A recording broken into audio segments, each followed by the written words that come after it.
Hey there, space enthusiasts. Imagine this. It's the year 2300. The night sky is no longer just a collection of stars we gaze at from our backyards. No, now it's something we actively explore, traverse, and maybe even colonize. Pretty wild, right? But this is the future we're heading toward. Right now, humanity is in the early stages of deep space exploration. We're sending rovers to Mars, building space stations that orbit Earth, and even planning missions to send humans to the moon again. But all of that is just the beginning to define what we know about life in the universe. But before we get into the nitty-gritty of space travel and colonizing planets, let's take a step back. Think about how far we've come already. A little over 50 years ago, we set foot on the moon. Fast forward to today, and private companies like SpaceX are dreaming about colonizing Mars. We've already made a ton of progress, but the next steps? They're going to be truly mind-blowing. Imagine this. By the time we hit the year 2300, we might be traveling across the solar system like we travel between countries now. Space travel might be as common as catching a flight, and when it comes to exploring the stars, well, we're looking at a future where humanity could become an interstellar species, hopping from one star system to another, discovering new worlds, and even interacting with civilizations we can't even imagine today. So, let's start our journey. Buckle up, because the future of space exploration is just around the corner and it's going to be more exciting than we ever thought possible.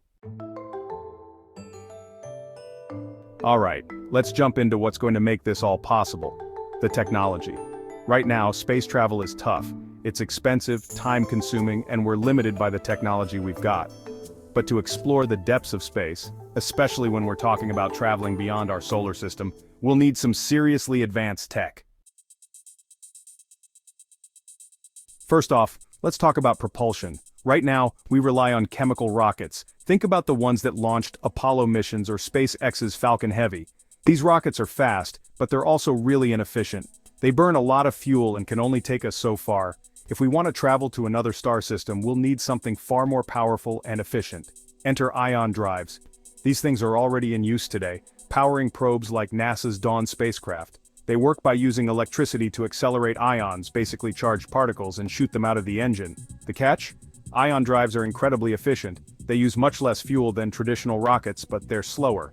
So for deep space travel, we'll need to figure out how to make them faster. So we're talking about years, not centuries, to reach distant stars. But what if we could warp space itself? Sounds like sci-fi, right? Well, some scientists are exploring the possibility of creating a warp drive. This idea, first proposed by physicist Miguel Alcubierre, involves stretching and contracting space-time to move a spaceship faster than light without technically breaking the laws of physics. The idea is still in the early stages, like really early, but it's an exciting concept. Imagine traveling to Alpha Centauri, the closest star system, in just a few weeks instead of thousands of years. If we can crack this, we could be opening up interstellar travel in a way we've only. Now let's talk about power. Deep space is vast, and power is key to everything from propulsion to life support. Right now, most of our spacecraft use solar panels for energy. But when you're far from the sun, say out near Pluto or beyond, those panels don't work so well. So for deep space, we'll need something more powerful, and that's where nuclear power comes in. We're talking about compact reactors that can generate tons of energy, even in the cold, dark depths of space. NASA has already tested nuclear-powered systems, like the ones used in the Mars rovers. But to really fuel long-term space missions, we're going to need to scale this up. Think nuclear fusion or even antimatter, which, believe it or not, might be possible in the future. Then there's AI and robotics. When we send humans into space, it's dangerous, costly, and time-consuming. But AI and robots, they don't need to sleep, they don't get tired, and they're incredibly efficient. Future spacecraft will likely be controlled by advanced AI systems that can make real-time decisions, navigate dangerous areas, and even make repairs. Think of it like having a highly skilled crew member that never needs a break. Plus, autonomous robots will be essential for scouting planets and asteroids before any humans arrive. They'll help us understand the environments we're heading into and even start building the infrastructure we need to survive on new worlds. Oh, and don't forget about deep space communication. Right now, Communicating with spacecraft billions of miles away can take hours or even days. Imagine if we're sending a crew to another star system. The delay could be years. That's where quantum communication comes in. By using the weird properties of quantum mechanics, we could send instant messages across vast distances, no waiting around for months or years for a reply. It's still a very early idea, but it could completely change how we interact with space missions in the future. So, to recap, we need faster, more efficient propulsion systems, powerful energy sources, and cutting-edge AI to help us get from here to there. It's not going to be easy, but with breakthroughs in nuclear power, AI, and even some mind-bending concepts like warp drives, humanity could very well be exploring the far reaches of space in the next few centuries. These technologies might sound far-fetched today, but remember, just 100 years ago, people thought we'd never fly. Now look at us. If history has taught us anything, it's that the impossible might just be the next big breakthrough waiting to happen. Now, let's talk about what comes after we've cracked the technology to get to distant places. Where exactly are we going, and how are we going to survive once we get there? One of the biggest goals of deep space exploration is finding new, habitable worlds. Earth is amazing, but it's also fragile. As our population grows and our planet faces environmental challenges, the idea of becoming a multi-planetary species starts to sound more and more appealing. But here's the problem.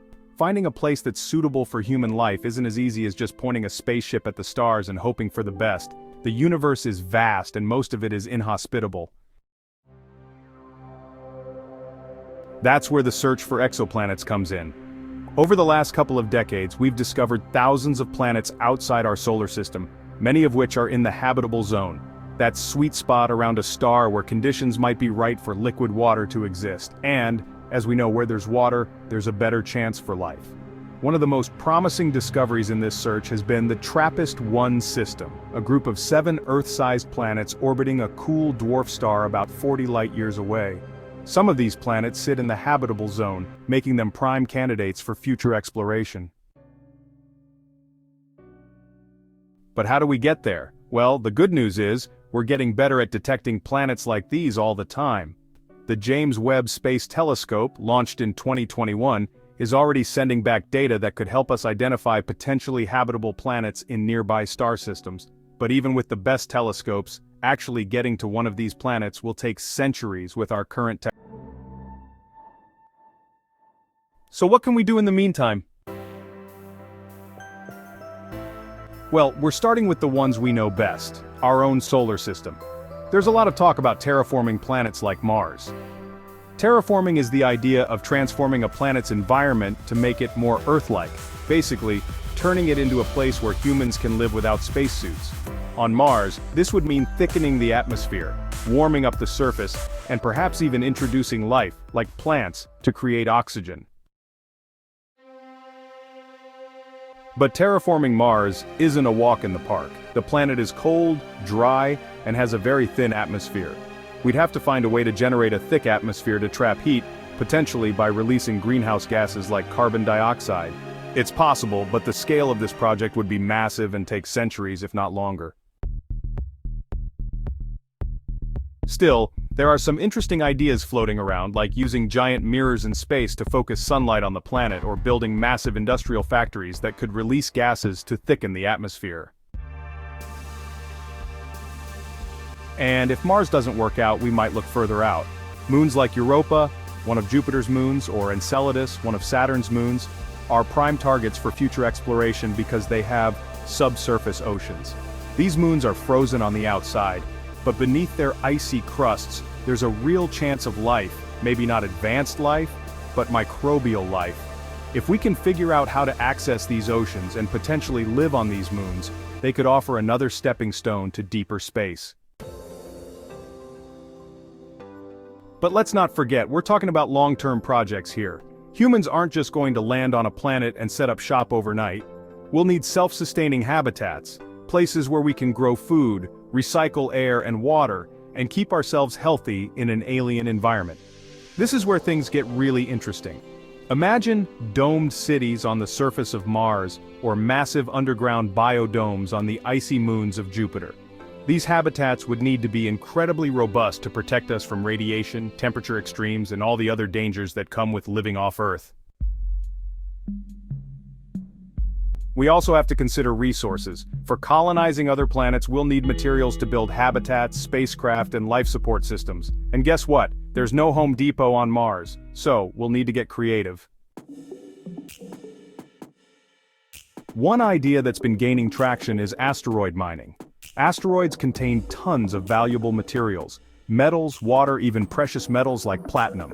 We might send robotic miners to these asteroids to extract resources, which we can then use for construction or to make fuel for further space travel.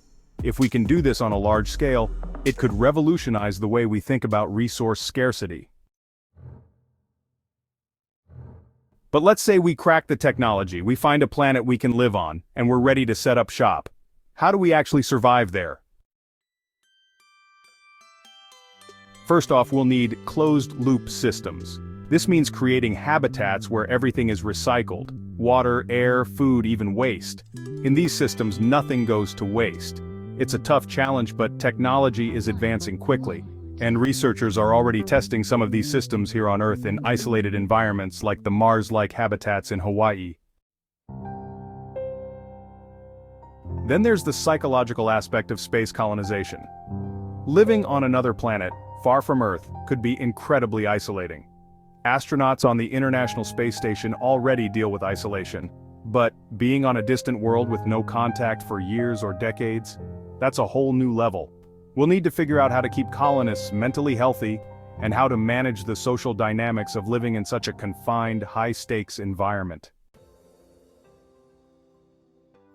The bottom line is this: colonizing the stars is not going to be easy, but as we push forward with space exploration, we're building the foundation for a future where humans could one day live on other worlds. Whether it's terraforming Mars, mining asteroids, or building habitats on distant moons, the technology and ingenuity we develop over the next few centuries will shape the future of our species. The dream of becoming a multi-planetary civilization is not just science fiction, it's a real possibility, and it could very well happen in our lifetime. Alright, now let's dig into one of the most exciting and frankly mind-blowing parts of deep space exploration: artificial intelligence and robotics. If you've been following space exploration, you know that AI and robots are already playing a huge role in today's missions. From autonomous rovers exploring Mars, to advanced satellite systems that make sense of all the data we collect, AI is already helping us do things we never thought possible. But when it comes to going deep into space, especially on missions that may take decades or even centuries, AI and robotics are going to be absolutely crucial. Let's start with the big picture. Space missions are tough. They're expensive, they're high risk, and they require constant problem solving. Right now, when we send astronauts into space, we can't predict every problem they'll face.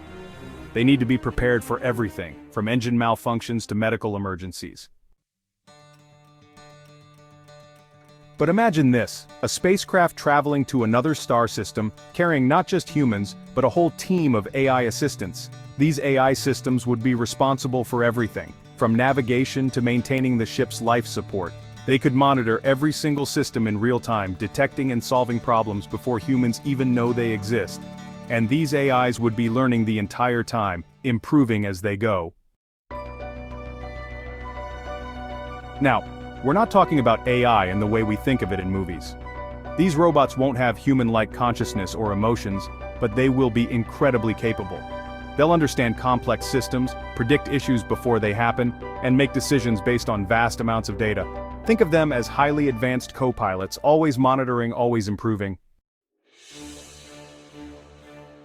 For example, if a spacecraft is getting close to a black hole or an asteroid field, AI could make adjustments to avoid disaster, faster than any human crew could react. But it doesn't stop at the spacecraft. Robots are going to be the first ones to set foot on alien worlds, not humans. For all of the excitement around sending astronauts to Mars or moons like Europa, the reality is we'll need autonomous robots to scout, survey, and prepare the environments long before we send human crews. These robots will be equipped with sensors, cameras, and tools to dig, drill, and analyze the soil and atmosphere of distant planets. They'll collect samples, identify potential hazards, and maybe even start building infrastructure, all without a human in sight. Now these robots are going to need to do some heavy lifting. One of the most ambitious ideas is robotic construction. Imagine a rover on the surface of Mars that's not just taking pictures or digging up soil, but actually building the first human habitats. It could mix and lay bricks made from the planet's own materials, construct solar panels, and even start growing plants in an artificial biosphere, all with minimal human intervention. Eventually, these robots might even start mining asteroids for resources, autonomously extracting metals and materials needed for future missions.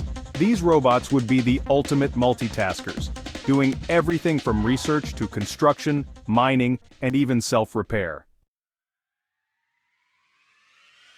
But here's the interesting part. Over time, these robots might get more and more advanced.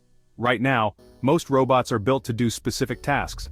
But imagine a future where robots are more like generalists. A single robot could take on a variety of roles, adapting to new challenges on the fly. This kind of versatility would be essential on long-term missions where humans can't just fix everything. It's not too far-fetched to think that one day, we might have robots with the ability to think on their feet, solve problems we haven't even thought of yet, and even collaborate with humans on complex tasks. The AI-human partnership will also be crucial.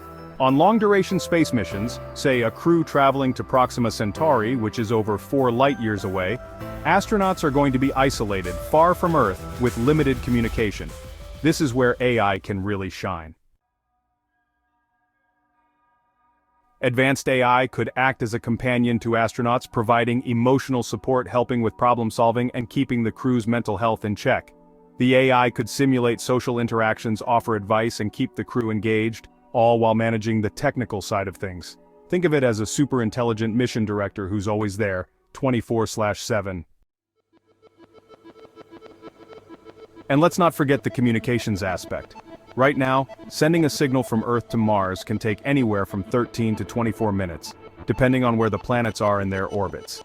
That delay means it's practically impossible to have real-time communication with astronauts on distant missions.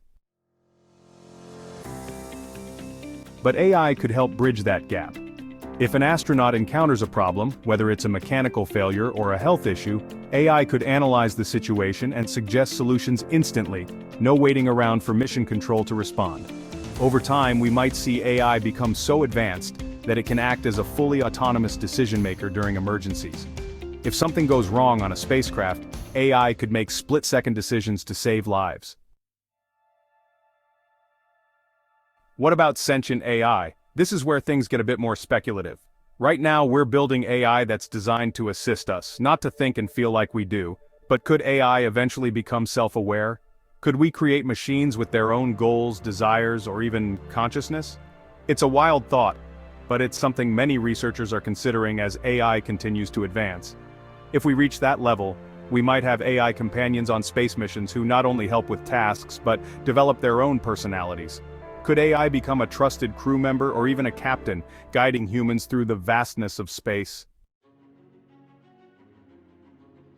For now, AI's role is clear. It's going to be an essential part of deep space exploration, from running the ship to surveying distant planets. But as the technology progresses, who knows? In the future, AI might not just be a tool, it might be an integral part of the human crew, working side by side with us as we venture into the unknown. Now let's get into one of the most fascinating and challenging parts of deep space exploration, the biology of it all. You've probably heard the phrase humans are not meant to live in space, and in many ways that's true. Our bodies are designed for life on Earth, where gravity, atmosphere, and a steady supply of food and water keep us alive. But space, it's a totally different beast. So, if we're going to explore distant planets or even settle on them, we'll need to overcome some serious biological challenges. First, let's talk about zero gravity, or microgravity to be more accurate. You see, astronauts on the International Space Station experience weightlessness. And that's cool for a few minutes, but long-term exposure to microgravity messes with the human body in some pretty strange ways. For starters, without gravity pulling on us, Bones start to lose density. Astronauts can lose as much as 1 to 2% of their bone mass every month in space. Muscles also weaken since they don't have to work as hard. That's why astronauts have to spend hours every day exercising to keep their muscles and bones strong, but even with all that effort, they still lose some strength. So, imagine spending years, maybe decades, on a mission to another star system. The effects on the human body would be magnified. To counter this, we'd likely need to develop artificial gravity, or at least find ways to simulate it. One idea is to create a rotating spacecraft, using centrifugal force to mimic gravity. Picture a spaceship that spins around its axis, creating a force that pulls you toward the walls, much like the sensation you get on a carnival ride. It's not perfect, but it could help prevent muscle and bone loss during long-term missions. Then there's radiation. Space is full of radiation from the sun and cosmic rays, tiny particles that travel at nearly the speed of light. On Earth, our atmosphere and magnetic field protect us from most of this radiation, but in space, it's a whole different story. This radiation is dangerous. It can damage DNA, increase the risk of cancer, and cause other long-term health problems. Right now, astronauts are shielded by the ISS's walls, but on long voyages, they'd need even better protection. One solution could be advanced radiation shielding made from materials like hydrogen-rich compounds, which can block radiation effectively. But the farther we go into space, the more shielding we'll need, and that adds weight and complexity to spacecraft. We might also look into using magnetic fields to deflect radiation, much like Earth's magnetic field does. Some researchers are even looking at creating artificial magnetic shields around spacecraft to protect astronauts during deep space travel. The effects of isolation and confinement. Think about it. A mission to Mars takes about 6 to 9 months one way, and we're talking about years, maybe decades, on a trip to another star system. That's a lot of time spent with a small crew, in a tiny enclosed environment.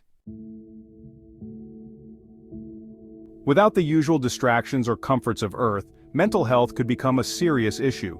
Astronauts already deal with isolation and stress on shorter missions, but deep space explorers would need a whole new level of mental support. They'd have to stay sharp, stay calm, and stay focused. And that's not easy when you're far away from home and can't talk to family and friends for months, or even years. To help with this, scientists are looking at ways to simulate social interactions and keep astronauts' minds occupied. Virtual reality, VR, could become a huge tool, allowing astronauts to escape their confinement for a while. They might be able to take virtual walks on Earth, interact with simulated environments, or even play games together to relieve stress. Maintaining strong relationships with the rest of the crew will be crucial too. On long missions, crew members will have to work together in ways that go beyond the usual teamwork we see today. They'll be depending on each other for everything: emotional support, problem solving, even survival. It'll be like a close-knit family, but with a whole lot more at stake. Of course, all of this would be easier if we could just grow food in space. On Earth, food is something we don't usually think much about. It's always there when we need it. But in space, growing food is a whole different ballgame. Plants need light, water, and a stable environment to grow. In microgravity, plants struggle to orient themselves correctly, and without soil, they can't grow in the same way they do on Earth. But scientists have already begun to crack the code. There are experiments on the ISS where astronauts grow lettuce, radishes, and even small flowers. These plants can be grown in hydroponic systems, where the roots are suspended in a nutrient-rich solution rather than soil. It's a huge step toward creating closed-loop ecosystems where astronauts can grow their own food. And as missions get longer, being able to grow fresh food in space will be crucial, not just for nutrition, but for mental health too. There's something about growing plants, watching them thrive, that can lift people's spirits, especially when they're far from home. So, how will humans adapt to life beyond Earth? Well, we're probably going to see a combination of biological enhancements, artificial environments, and cutting-edge technologies to make it all possible. Some ideas include genetic engineering to make humans more resistant to the harsh conditions of space, like radiation or low gravity. Or maybe we'll see a rise in cyborg technologies, where astronauts are equipped with advanced implants or exoskeletons to help them stay healthy and strong during long-term missions. But here's the thing, Space is an incredibly hostile environment for life. It challenges every part of our biology, from the way we breathe to how our bodies move. The good news? We're already taking steps to tackle these challenges, and with each mission, we learn more about how to make deep space travel a reality. It's not going to be easy, but it's not impossible either. The key will be figuring out ways to protect our bodies from the dangers of space and keep our minds sharp and healthy over long periods. Alright, let's talk about one of the most exciting and profound questions humanity has been asking for centuries. Are we alone in the universe?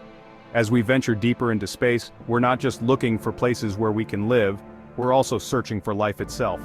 And who knows, we might not be as alone as we think.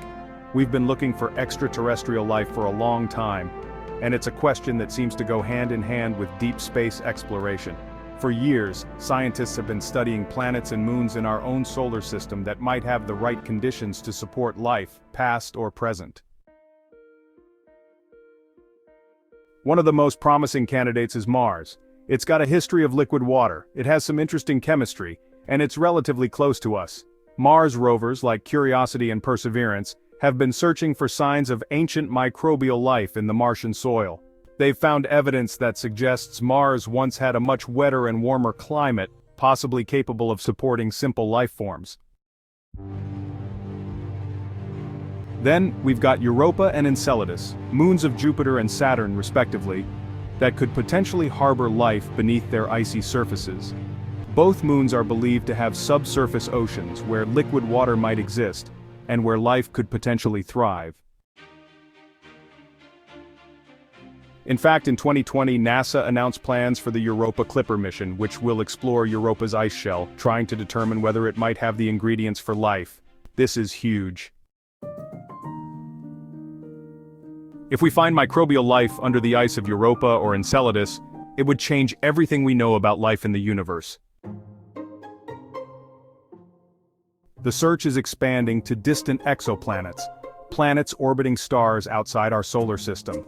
Thanks to telescopes like Kepler and TESS, we've discovered thousands of exoplanets, many of which are in the habitable zone, that sweet spot where conditions could allow liquid water to exist.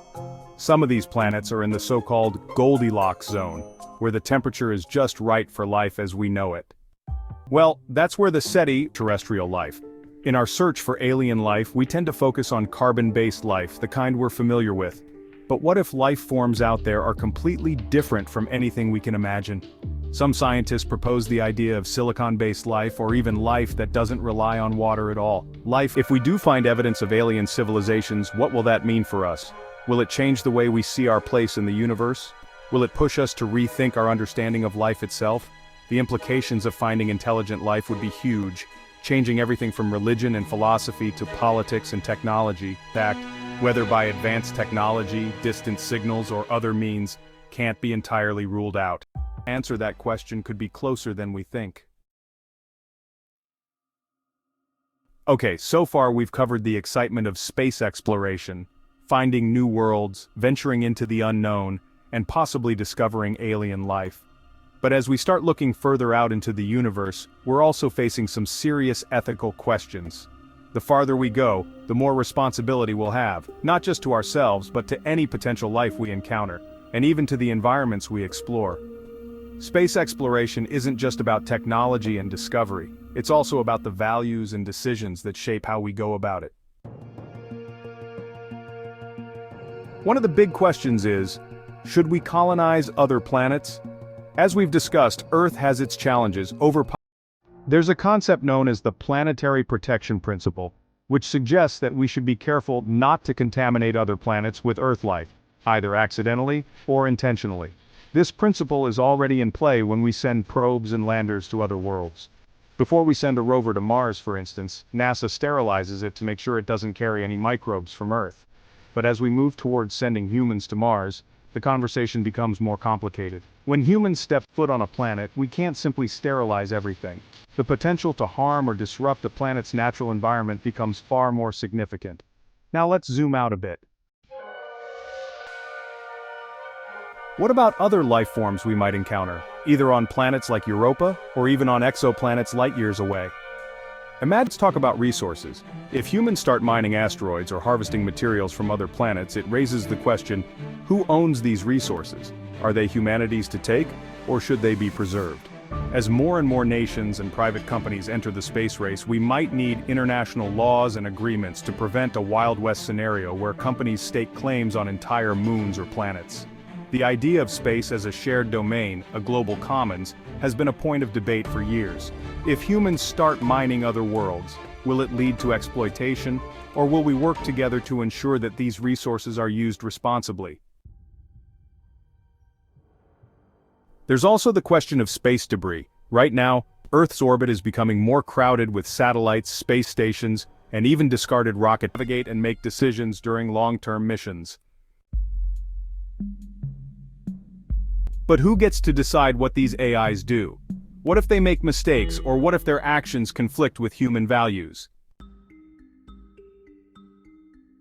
Take a mission to another planet where an AI is making decisions about where to land, what to explore, or how to interact with a potential alien ecosystem. What happens if the AI makes a decision that humans disagree with, or even worse, that harms the mission or the crew? The role of AI in deep space exploration will raise questions about autonomy, control, and accountability. We'll need to ask ourselves, who's in charge, the humans or the machines? And then there's the ethical question of who gets to go. Right now, space missions are primarily for astronauts and researchers, people who have trained for years to go into space. Should space be a shared experience for all of humanity, or will it become a playground for the rich and elite? As space exploration becomes more accessible, we'll have to consider how we ensure that it benefits everyone, not just a select few. And finally, there's the question of our own survival. If we're talking about moving to other planets and expanding humanity's reach, we're not just dealing with scientific discovery, we're talking about humanity's future.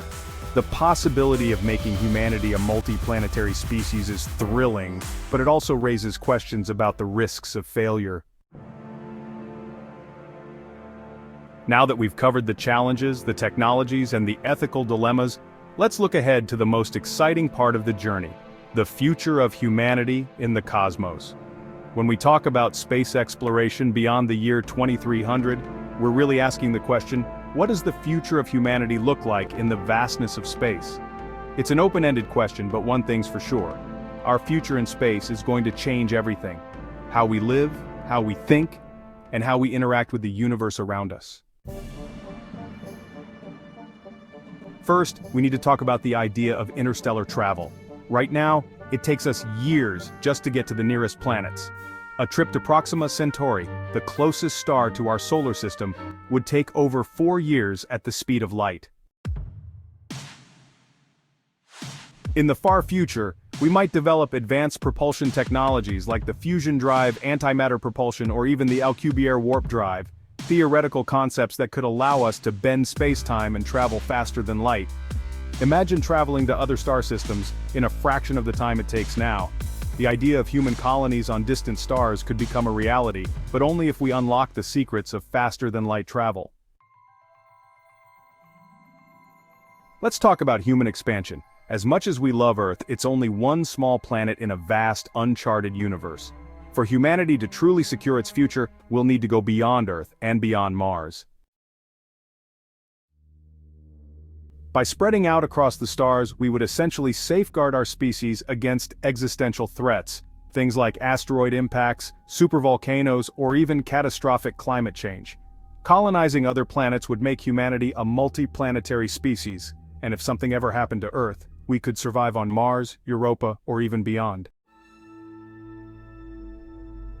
However, expanding into space isn't just about putting people on other planets. It's about creating entire ecosystems that support life in ways we haven't even begun to imagine. Isn't just surviving, but thriving. In fact, there's a possibility that we could see the rise of space-based industries that help power our future. We already know that there are vast resources floating around in asteroids, metals, water, and other valuable materials. In the future, We could mine these resources to build spacecraft, space stations, or even entire habitats. Imagine mining asteroids for platinum, iron, and rare minerals, which would allow us to build even bigger space settlements, or harvest water from distant moons and asteroids to fuel long-distance travel. The resources of the solar system could become the fuel for an expanding human civilization. A matter of days or weeks instead of months or years. Then there's the potential for genetic evolution or cybernetic enhancement to help humanity adapt to life in space. As we've already mentioned, space is a hostile environment. Our bodies weren't designed for long-term space travel. But in the future, humans might undergo genetic modification to better withstand radiation, low gravity, and other space-related challenges. We could also see a rise in cybernetic enhancements, implants or exoskeletons that enhance physical strength, endurance, and cognition. These upgrades could help humans thrive in environments like Mars, where the atmosphere is thin, gravity is weak, and radiation levels are high. Food, recycling resources, and managing waste.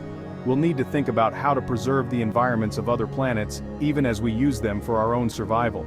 Space colonization could be a test for how humanity manages its resources and relationships, not just on Earth, but beyond it as well. As we look even further ahead, we also need to think about the long-term survival of humanity. In the year 2300 and beyond, the very survival of the human race could depend on our ability to adapt to the stars. If Earth becomes uninhabitable for any reason, whether from an asteroid impact, a supervolcanic eruption, or something else entirely, our best hope for continuing as a species might lie